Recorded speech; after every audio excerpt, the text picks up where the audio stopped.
Uma mulher grávida guarani estava amarrada num poste de cerca, abandonada debaixo do sol escaldante do Pantanal, enquanto seu filho lutava para nascer dentro da barriga inchada.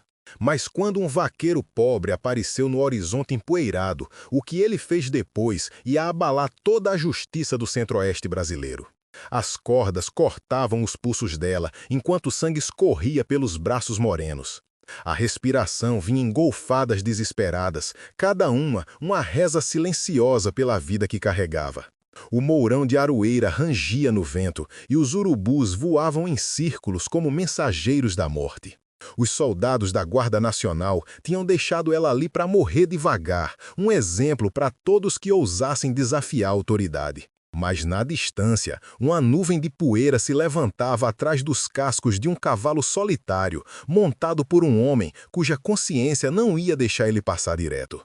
Quando você vê uma crueldade dessas, você seguiria em frente para se salvar ou arriscaria tudo por uma desconhecida? O sol do meio-dia queimava como ferro em brasa no rosto dela, banhado de lágrimas. E naquele momento de desespero total, uma decisão ia ecoar por gerações inteiras. 5 dias antes, João Benedito tocava sua boiada pelos campos alagados do Pantanal. Suas mãos calejadas segurando as rédeas, enquanto o cavalo crioulo pisava firme na terra encharcada. O peão, de 45 anos, tinha herdado esse trabalho do pai e do avô, conduzindo gado entre as fazendas com nada mais que sua honestidade e uma fé inabalável de que trabalho duro podia vencer qualquer dificuldade. Sua mulher Conceição tinha morrido 2 invernos atrás de febre amarela, deixando ele sozinho com lembranças e um rancho de pau a pique que parecia grande demais para os espaços de um homem só.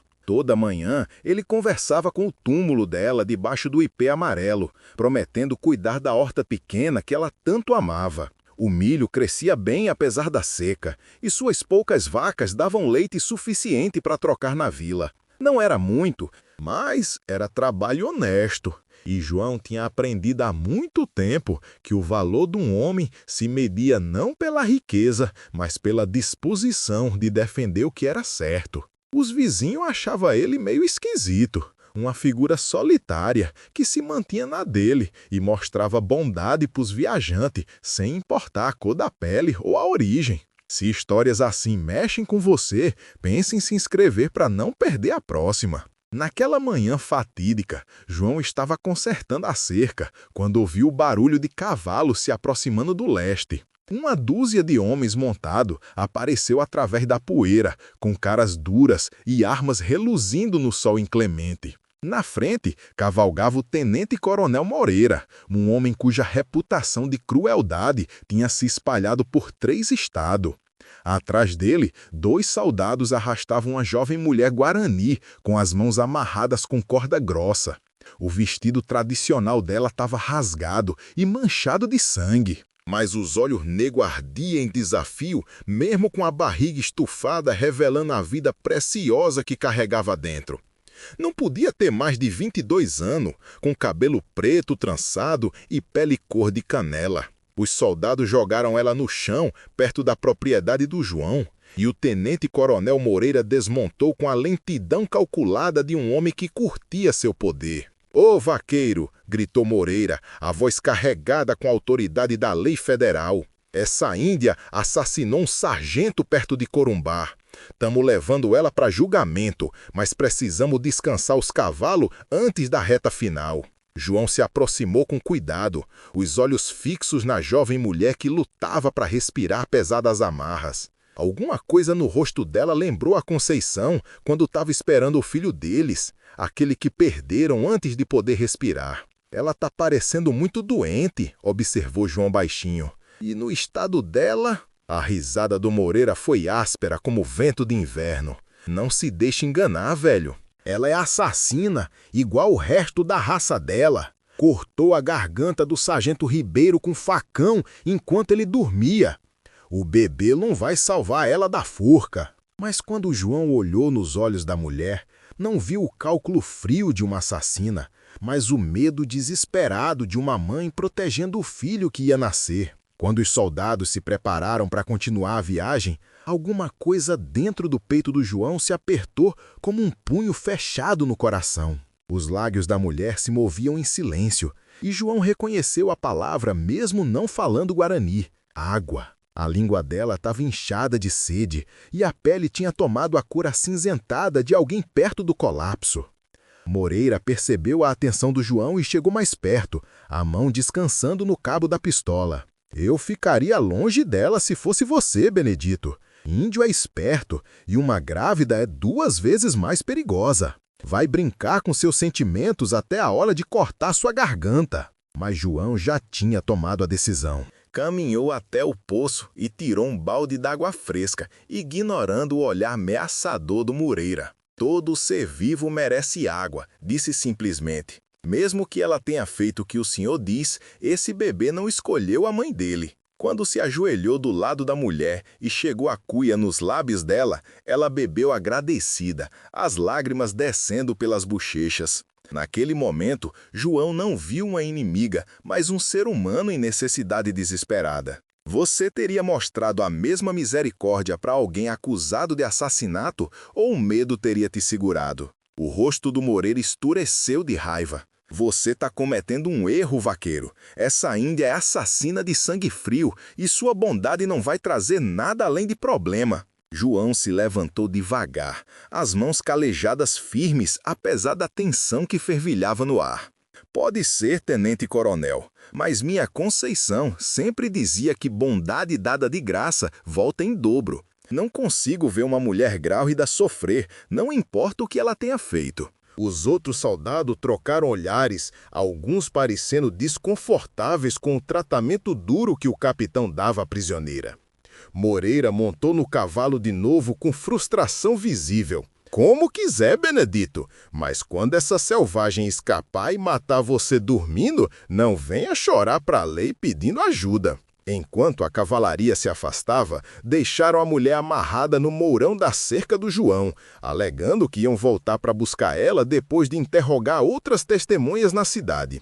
João esperou até a nuvem de poeira deles desaparecer antes de cortar as amarras com seu canivete de trabalho. Ela desabou nos braços dele, as forças finalmente acabando depois de dias de abuso e fome.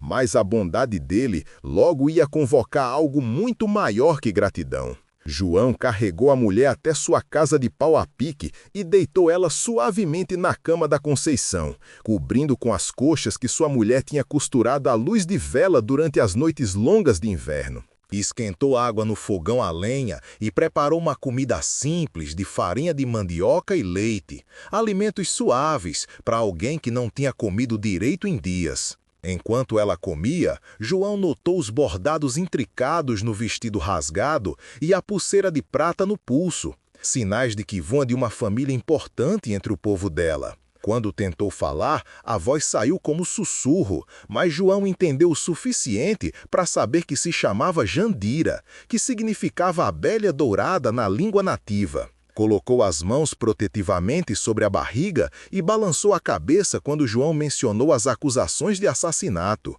os olhos implorando para ele entender que as acusações eram falsas. Fosse culpado ou inocente, João sabia que não podia abandonar uma mulher tão perto de dar à luz. Naquela noite, enquanto João sentava do lado da cama lendo sua Bíblia gasta, Jandira começou a contar a história dela em português misturado com gestos e desenhos riscados no chão de terra batida. Tinha estado viajando com o marido para visitar a família da irmã quando os soldados atacaram um acampamento pequeno sem aviso. O marido tinha lutado corajosamente para proteger ela, mas foi morto na primeira rajada de tiro. Na confusão que se seguiu, o sargento Ribeiro tinha tentado abusar dela. E quando ela se defendeu para proteger o filho que ia nascer, ele tinha caído e batido a cabeça numa pedra. Tinha fugido para o mato, mas os soldados rastrearam ela por 4 dias antes de capturar perto do rio. Moreira tinha decidido que um sargento morto precisava de bode expiatório,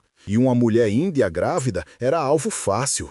Enquanto Jandira falava, João sentiu o coração partir por essa jovem mulher que tinha perdido tudo enquanto tentava proteger a coisa mais preciosa do mundo dela. Tinha visto bastante da Justiça de Fronteira para saber que a história dela nunca seria ouvida no tribunal do Tenente-Coronel Moreira. A manhã seguinte trouxe visitantes inesperados para a propriedade do João. Um grupo de moradores, liderado pelo prefeito Hermes e o delegado Santos, cavalgaram até a casa com expressões sombrias e armas na mão. Atrás deles vinham vários dos soldados do Moreira, os uniformes engomados e os rostos endurecidos com determinação.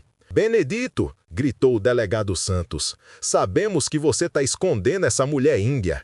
Moreira diz que você ajudou ela a escapar das amarras e se recusou a cooperar com as autoridades federais. Isso faz você cúmplice de assassinato." João saiu na varanda, o rifle velho de caça aninhado nos braços, não como ameaça, mas como declaração de que não seria intimidado. "Dei água para uma mulher com sede e abrigo para alguém que precisava. Se isso é crime, então acho que sou culpado." O prefeito Hermes, um homem magro com olhos nervosos, se mexeu desconfortavelmente na cela. "João, seja razoável. Essa mulher matou um soldado. O exército quer ela de volta e esconder fugitivo pode custar tudo que você trabalhou. Entregue ela. E vamos falar com Moreira sobre reduzir as acusações contra você." De dentro da casa veio o som da respiração trabalhosa da Jandira, enquanto outra contração tomava conta do corpo inchado. João tinha ajudado em partos suficientes de animais para reconhecer os sinais do nascimento se aproximando e sabia que ela não podia ser movida com segurança. "Ela está em trabalho de parto", anunciou baixinho. "Esse bebê vem querendo vocês ou não, e não vou ver uma criança nascer em correntes." O tenente-coronel Moreira cavalgou para frente, a paciência claramente esgotada. "Chega dessas bobagens, Benedito. Entregue a prisioneira ou vamos tomar ela à força. Suas noções sentimentais sobre misericórdia não mudam o fato de que ela é assassina." Mas João manteve a posição, lembrando das palavras que o pai tinha falado no leito de morte. Um homem que não defende alguma coisa vai cair por qualquer coisa. "Vi bastante da Justiça de Fronteira do senhor, tenente-coronel. A história dessa mulher merece ser ouvida antes do senhor enforcar ela." A tensão no ar era tão espessa que dava para cortar com faca, enquanto mais moradores se juntavam para presenciar o confronto. "Você teria defendido ele aqui ou ficado quieto para se proteger?" Dentro da casa, os gritos da Jandira ficaram mais urgentes enquanto o parto progredia. João sabia que cada minuto de demora aumentava o perigo tanto para a mãe quanto para a criança, mas também entendia que uma vez que Moreira levasse ela embora, nunca mais veria outro amanhecer. O delegado Santos desmontou e se aproximou dos degraus da casa, a mão descansando no cabo da pistola. "Sinto muito, João, mas tenho minhas ordens. Se afaste, ou vou ter que prender você por obstrução da justiça." A multidão de moradores assistia em silêncio tenso, alguns acenando a aprovação das ações do delegado, enquanto outros pareciam perturbados pelo tratamento duro de uma mulher dando à luz. João reconheceu várias caras entre eles. Vizinho que tinha aceitado a ajuda dele durante colheita ruim e tempo difícil. "Delegado", disse João baixinho, "me conhece há 15 anos. Alguma vez menti para o senhor ou causei problema para alguém?" Santos hesitou, o rosto curtido mostrando conflito interno. "Não, João. Você é um dos homens mais honestos que conheço. Mas isso é maior que nós dois. O exército quer essa mulher, e eles têm a lei do lado deles." Como se fosse convocado pela tensão no ar, um som novo chegou aos ouvidos deles do horizonte leste. O rufar rítmico de muitos cavalos se aproximando a galope. A multidão se virou como uma pessoa só para ver um espetáculo que gelou o sangue nas veias. 80 guerreiros montados apareceram através da miragem de calor, os rostos pintados e penas de marara marcando eles como membros da tribo da Jandira. Na frente, cavalgava um cacique idoso, cuja presença comandava respeito instantâneo.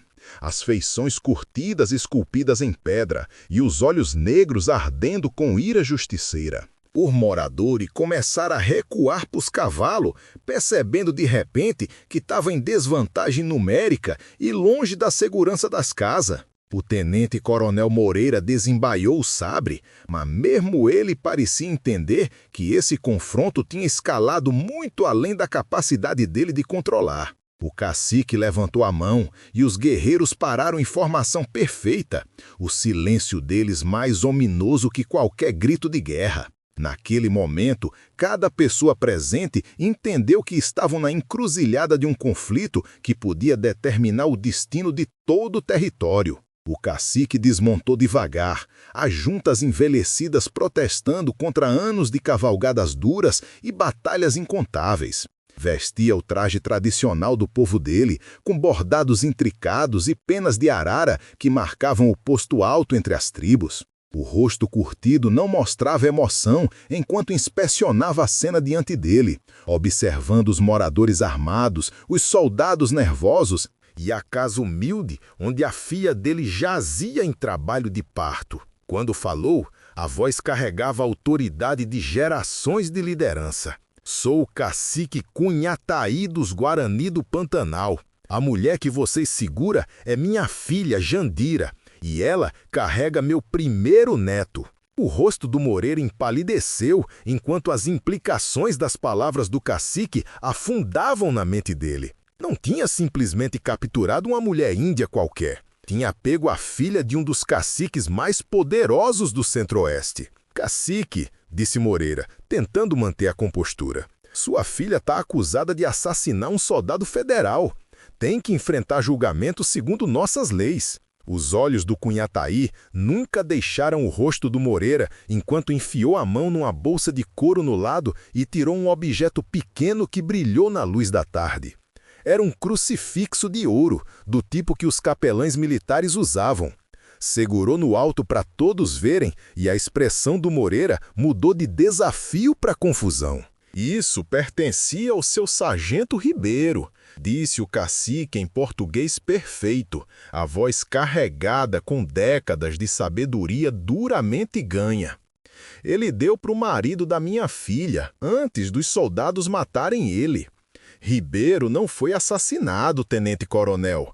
Era amigo do nosso povo, homem de honra que tentou proteger minha filha quando os outros soldados atacaram o acampamento. A multidão ofegou enquanto a verdade começava a emergir, e a certeza do Moreira desmoronou como areia numa tempestade de vento. Ribeiro morreu tentando defender Jandira de estupro, continuou Cunhataí. O homem que realmente matou ele está entre seus soldados agora, se escondendo atrás de acusações falsas e desespero de uma mulher grávida. De entre as fileiras dos homens do Moreira, um soldado jovem chamado Silva de repente se separou e esporeou o cavalo na direção da mata.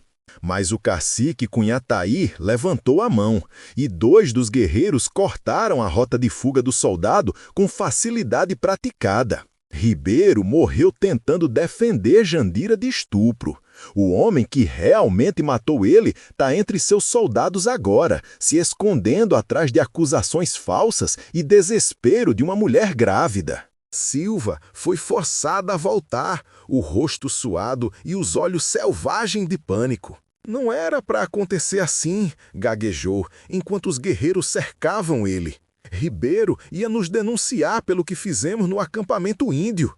Disse que era assassinato, não ação militar legítima. Só bati nele uma vez, juro. Caiu e bateu a cabeça numa pedra. Foi acidente. O rosto do Moreira escureceu de fúria, enquanto o alcance completo do engano dos homens dele ficou claro. Tinha sido manipulado para perseguir uma mulher inocente, enquanto o verdadeiro assassino cavalgava entre as próprias tropas dele. Dentro da casa, os gritos da Jandira chegaram num crescendo, enquanto o parto alcançou o estágio final. João tinha estado se movendo entre a casa e a varanda, monitorando a condição dela enquanto vigiava o confronto tenso lá fora. Agora emergiu com notícias urgentes. O bebê vem agora, anunciou. Ela precisa de ajuda e precisa rápido. O cacique Cunhataí olhou para a casa com preocupação profunda, gravada nas feições curtida.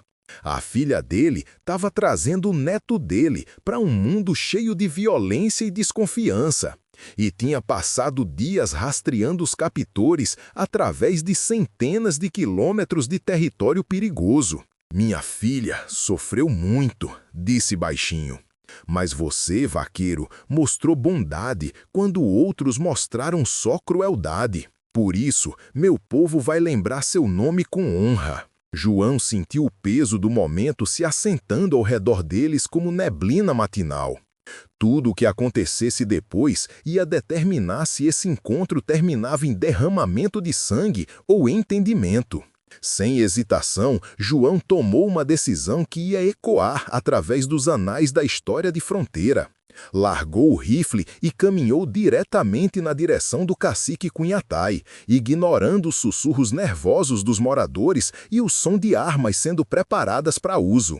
Cacique, disse com dignidade simples, sua filha precisa da ajuda do próprio povo dela agora. Mas, se me permitir, gostaria de ajudar a trazer seu neto com segurança para este mundo. O cacique velho estudou o rosto do João por um momento longo, lendo a sinceridade nas feições curtidas e a preocupação genuína nos olhos. Então, devagar, acenou a aprovação. Juntos, a dupla improvável entrou na casa onde Jandira jazia exausta, mas determinada a trazer o filho com segurança para o mundo.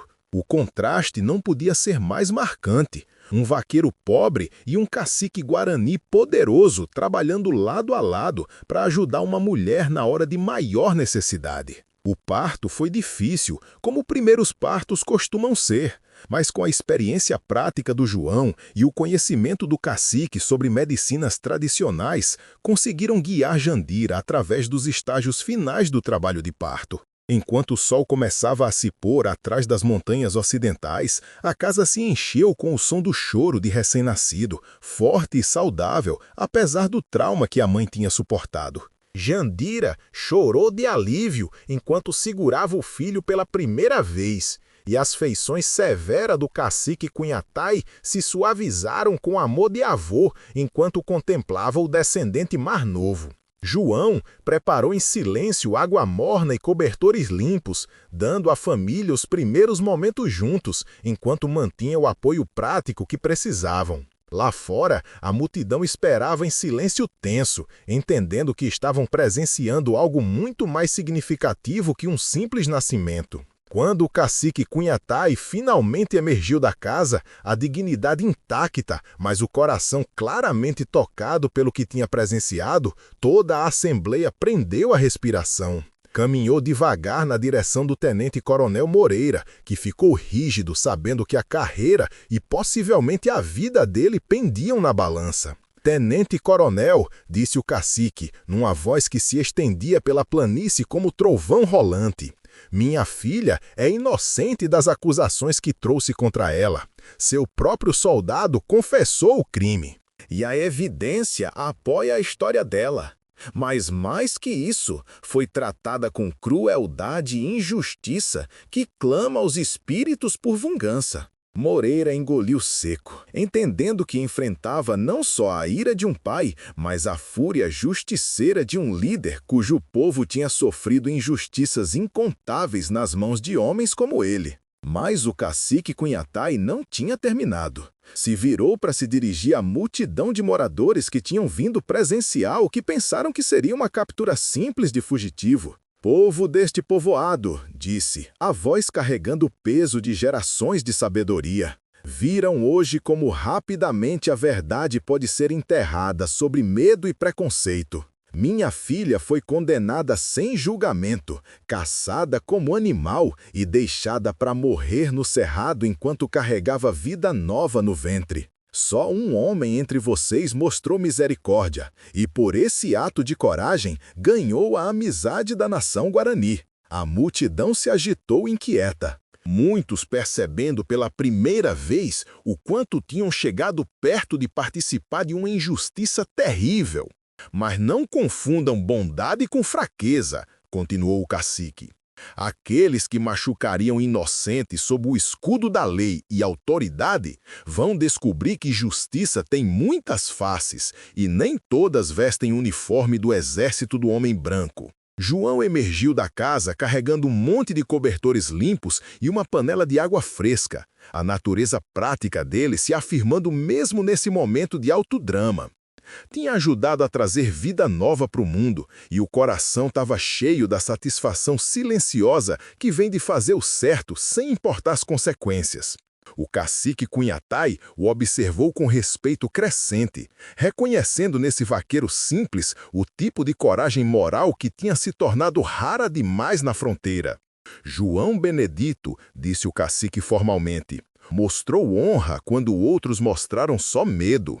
Deu ajuda quando outros deram só condenação. Por isso, nomeio você irmão dos Guarani do Pantanal, e sua casa será sempre lugar de segurança para o nosso povo. O cacique velho enfiou a mão na bolsa de medicina e tirou uma pena pequena de arara, colocando solenemente nas mãos curtidas do João. Era presente de significado imenso, marcando ele como amigo da tribo e garantindo proteção se algum dia precisasse. O tenente-coronel Moreira, enfrentado com o colapso do caso e a exposição dos crimes dos homens dele, tentou salvar o que restava da autoridade. Cacique Cunhatai, disse rigidamente, embora lamente o mal-entendido sobre sua filha, ainda tenho que insistir que ela volte conosco para enfrentar investigação militar apropriada. Procedimentos têm que ser seguidos. A resposta do cacique foi rápida e final. Tenente-coronel, minha filha vai voltar para o povo dela, onde vai criar o filho nas tradições dos ancestrais. Seu soldado Silva vai enfrentar a justiça entre minha tribo, segundo a lei antiga que governara esta terra muito antes dos fortes e povoados reivindicarem ela. Isso não é negociável. O confronto que se seguiu foi breve, mas intenso, com 80 guerreiros montados, deixando claro que qualquer tentativa de tomar Jandira à força resultaria numa carnificina que nenhum deles sobreviveria. No final, pragmatismo venceu orgulho. Moreira entregou Silva à custódia do cacique e concordou em reportar que Jandira tinha morrido de complicações durante o parto, fechando oficialmente o caso dela, enquanto permitia que voltasse com segurança para o povo. Não era justiça perfeita, mas era o melhor resultado possível dadas as circunstâncias. Enquanto os moradores começaram a se dispersar, muitos dirigiram olhares de desculpa para o João, reconhecendo que a coragem moral dele tinha prevenido eles de participar de um erro terrível. O delegado Santos se aproximou do João privadamente antes de ir embora. Fez a coisa certa, João, disse baixinho. Devia ter escutado minha consciência em vez de seguir ordens. Essa mulher e o bebê estariam mortos se não fosse por você. Enquanto a noite caía sobre a propriedade, o cacique Cunhatai se preparou para partir com a filha e neto recém-nascido. Jandira, ainda fraca do parto, mas radiante com a felicidade da nova maternidade, insistiu em falar pessoalmente com João antes de ir embora. Através da tradução do pai, disse que ia dar o nome de João para o filho, em honra dele, garantendo que o ato de bondade dele seria lembrado por gerações vindouras. O cacique acrescentou a própria promessa, que a propriedade do João estaria sob proteção da nação Guarani do Pantanal, e que qualquer membro da tribo consideraria dever sagrado ajudar ele em tempos de problema. Era vínculo forjado não através de tratados ou negociações, mas através da disposição de um homem de ver humanidade em alguém que outros tinham descartado como inimigo. Os guerreiros partiram tão silenciosamente quanto tinham chegado, desaparecendo na escuridão crescente como espíritos voltando para o reino da lenda. João ficou sozinho na varanda, a pena de arara na mão, capturando os últimos raios de sol enquanto os via partir. Na distância, podia ouvir o som da jandeira cantando a canção de niná tradicional para o filho recém-nascido. A voz carregando pela planície como oração de agradecimento. A casa se sentia diferente agora, cheia dos ecos de vida nova e a satisfação de saber que tinha defendido algo maior que a própria segurança e conforto. Conceição teria ficado orgulhosa, pensou, lembrando da insistência gentil da mulher de que bondade dada livremente sempre encontra o caminho de volta para o doador. Anos depois, quando colonos falavam do incidente na fazenda do Benedito, lembrariam como o dia que mudou tudo entre os povoados brancos e os Guarani do Pantanal. João se tornou conhecido por todo o território como o homem cuja palavra podia ser confiada e cuja propriedade era lugar de santuário para viajeiros de todas as raças. Fiel à promessa, membros da tribo da Jandira frequentemente paravam na fazenda dele durante viagens, trazendo presentes de comida e suprimentos e oferecendo trabalho durante épocas de colheita. A amizade forjada naquele momento de crise cresceu numa aliança duradoura que ajudou a prevenir conflitos incontáveis nos anos que se seguiram. E em algum lugar no Pantanal, um jovem guarani chamado João aprendeu a história do nascimento dele e do vaqueiro que tinha salvado tanto a vida da mãe quanto a própria. O legado daquele único ato de misericórdia ecoou através de gerações, provando que às vezes a força mais poderosa do mundo é simplesmente a disposição de uma pessoa de fazer o certo, não importa o custo. João Benedito tinha arriscado tudo para salvar uma desconhecida e, fazendo isso, tinha descoberto que verdadeira coragem não é a ausência de medo, mas a decisão de agir com compaixão mesmo quando o resultado é incerto. Num mundo frequentemente dividido por medo e preconceito, a história dele permanece como lembrete de que pontes entre povos são construídas não através de gestos grandiosos ou tratados políticos, mas através de atos simples de decência humana realizados quando ninguém está olhando e nada é esperado em troca. Você teria arriscado tudo pelo pedido desesperado de ajuda de uma desconhecida? Se inscreve para mais histórias poderosas como essa e clica no vídeo na tela para assistir o próximo com uma reviravolta tão poderosa que você nunca vai esquecer.